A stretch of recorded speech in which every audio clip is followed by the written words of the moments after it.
guys, welcome to HR with Sanchita. So today's topic is types of unemployment.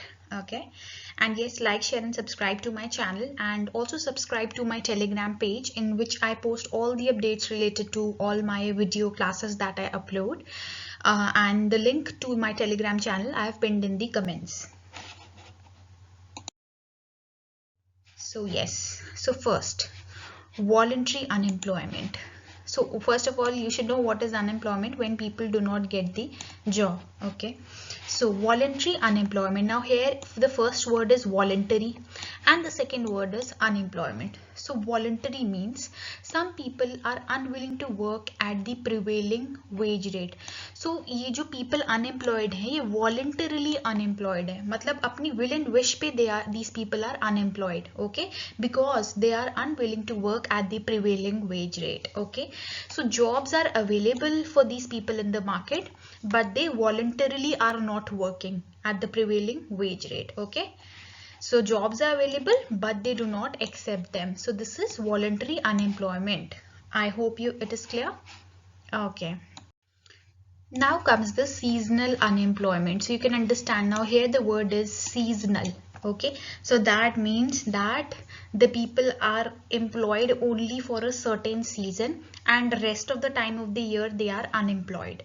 So here the notion is that some industries are of seasonal nature. Okay, so there are some industries jinki bikri whose production is also seasonal and their sale is also seasonal, right? So some industries are seasonal in nature. These industries offer employment to the people for only a certain time in a year. So जब required होता है, then only these people, these industries offer employment to the people, because rest of the season when these things are not produced or these things are not grown, then why would they need people to process them? Okay, so for example, in certain industries like tourism industry, okay, the people are seasonally employed, and also in sugar industry, sugar mills, rice mills, the people are usually seasonally employed. Though there's some amount of people who are employed, so you must be thinking, ma'am, hotels में तो हमेशा लोग employed रहते हैं. But see, yes, they are all people always employed in a hotel, but during the peak season there would be more people hired during the peak season, because more public would come in the hotels and then the people would be needed to handle and manage those people. Okay, so I hope it is clear, right? Now comes the frictional unemployment. Now see, what we do, we change jobs. Okay, we do change jobs, and then for a certain amount of period we temporarily are out of work. For example, if we change the job, so we the last day of the job A was on 6th, and the joining in the company B or in the new company was on 10th.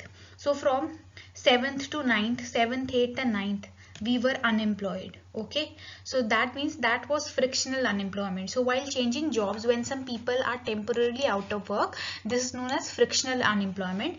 And strikes and lockouts also result in frictional unemployment, because when strikes are there, then the people are not working. So there's a temporary suspension of the work, and even when the employer has locked out the factory or locked out the industry, then also people are not working and there's temporary suspension of work. So this is frictional unemployment. Okay, now comes the casual unemployment.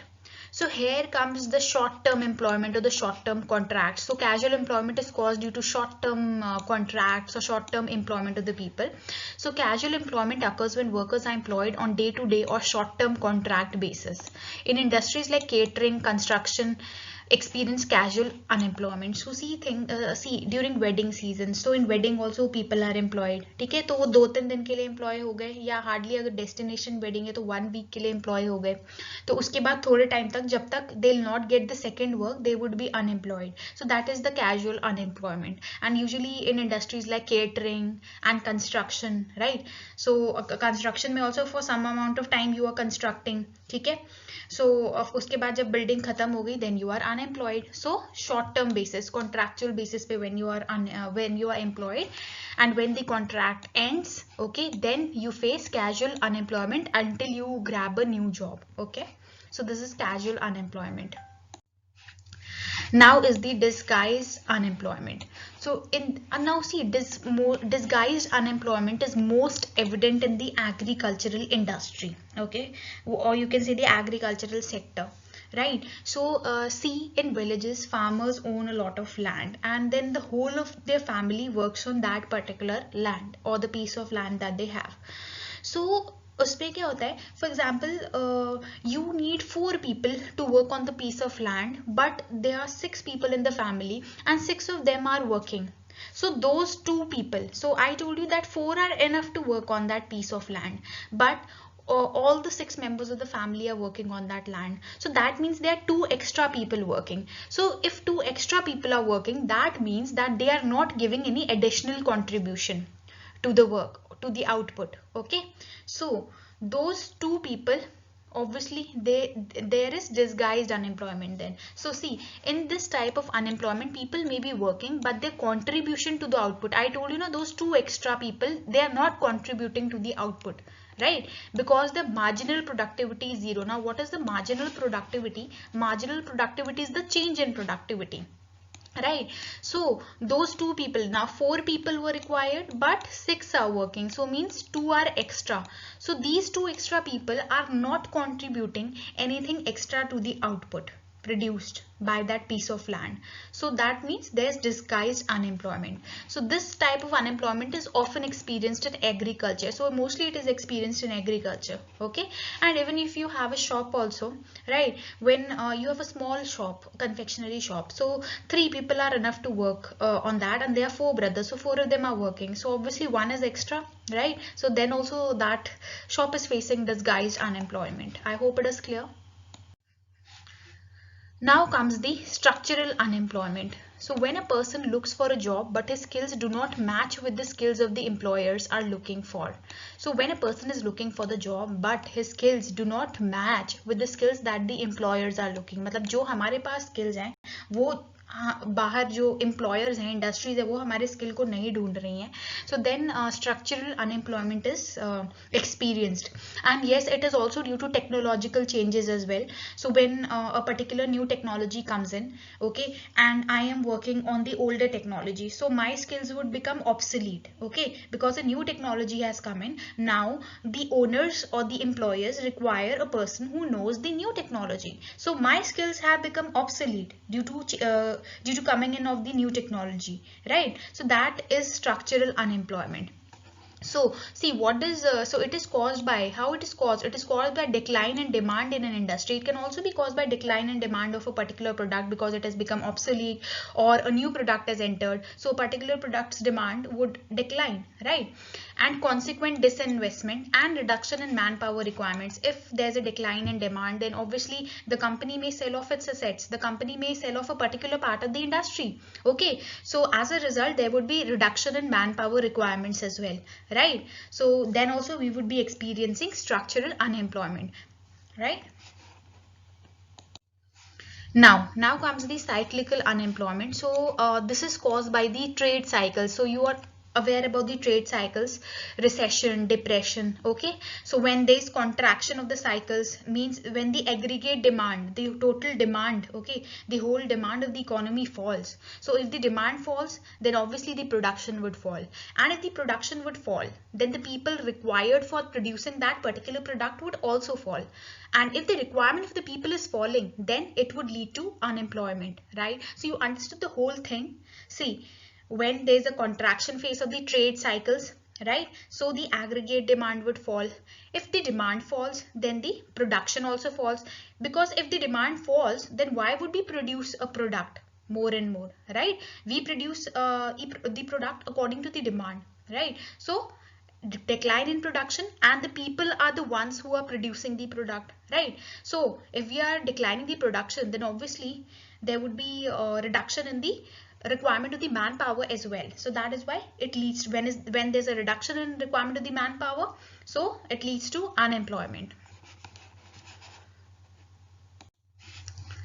Now here comes the chronic unemployment. Now chronic, from the word you can understand, so chronic is when unemployment becomes the long-term feature of the country. Okay, so when a country or a particular economy is experiencing unemployment for a long period of time, so that is called chronic unemployment. And where it is experienced, it is usually experienced in the underdeveloped countries. Okay, so the countries which are not developed, okay, those who have vicious circle of poverty in there, right? So these countries face chronic unemployment. Then is technological unemployment. Now we had talked about technological unemployment and structural unemployment, right? So technological unemployment is a kind of structural unemployment. So even I talked about technology, right? And basically for structural unemployment, you need to remember like when the skills that are required are not there in the people, okay, so they are not able to find a job. So that is also mainly structural unemployment. Now, so this type of unemployment takes place due to introduction of new machinery, labor saving devices, due to which there are chance of some workers getting replaced. So obviously new technology has come in and labor saving devices have come in so that companies can save their cost of labor, because there's a certain cost involved that is called wages or salary, okay, with workers. So if they are coming with some devices, then it would reduce their cost of labor as well. So what would be the result? The workers would be taken out, okay, the workers would be told that now no need to come, some of the workers, okay, which the machines are replacing. So that is why what it would lead to, it would lead to technological unemployment. And yes, there are some miscellaneous concepts that I want to tell you. Full employment and underemployment. So see, full employment is a situation when everyone who's willing to work is getting the job. Okay, so that is full employment. And underemployment is when a person is highly educated but he or she is not working according to the education or according to the salary that a person deserves. So that is unemployment. For example, if a person has done PhD and he or she is just working as a school teacher, then it would be underemployment, because the person has done PhD and he or she deserves to work in a college, but still he or she is working in a school at less wages. So that is underemployment. Okay, so I hope it is clear. Okay, and like, share and subscribe to my Telegram channel as well, so the link to which I have pinned in the comments. Okay, thank you.